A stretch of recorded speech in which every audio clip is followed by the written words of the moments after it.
what example did Christ and his apostles leave? That is the pronomian hinge of the whole text. What would or what did Jesus do? If the Lord gave you the Sabbath, and the Lord kept the Sabbath, and the Lord called himself the Lord of the Sabbath, what is your reason for not keeping the Sabbath? Look at Christ's own life. Luke 4 verse 16 says it was his custom to enter the synagogue on the Sabbath. His custom. That word custom in Greek means a settled habit, a regular pattern. Christ kept the Sabbath every single week of his life on this earth. He never missed one. He healed on it. He taught on it. He worshiped on it. He rested on it. And when he did, he died. And when he died right before sunset on the day of preparation. Because even his death honored the Sabbath that was coming.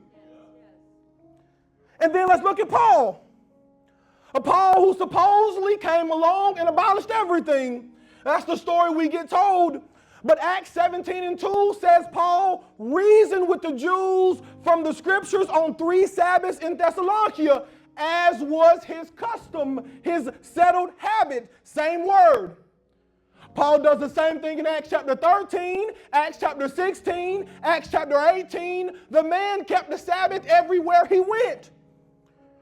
So now I want to ask you plainly, where did the change come from?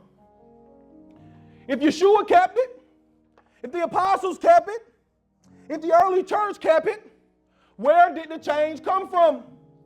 A church history will tell you, and I'm going to tell you, Sparks Notes version. 300 years after the resurrection in the year 325 AD, an emperor named Constantine wrote a letter after the Council of Laodicea. And he said in his own words, I quote, "Let us have nothing in common with the detestable Jewish crowd." That's a quote. That's a historical record. That is one of the documents that began the institutional shift away from the Sabbath, not by revelation, not by apostolic authority, but by imperial pressure. Now I want you to notice something, guys. Name your favorite character from the Bible. 9 times out of 10, he's a Jew. Jesus, Paul, Peter, David, all the apostles, all the way down the list. So when you say let us have nothing in common with that detestable Jewish crowd, that includes the entire book that you read. And then in the year 363, the Council of Laodicea Canon 29 threatened anathema against any Christian who rested on the Sabbath. Threatened anathema. Anathema means you're cut off from the church, you're cut off from God if you keep the day that God commanded. Now think about that. If the church had already moved past the Sabbath, why did they need a canon to threaten people for keeping it? You don't outlaw what nobody is doing. The very existence of that canon proves that 300 years after Christ, Christians were still keeping the Sabbath in large enough numbers to alarm a council. The Sabbath was not abandoned by the apostles. It was suppressed by an empire. And what we want to do here at Altared Doers, we don't want to add anything new. We want to recover something old.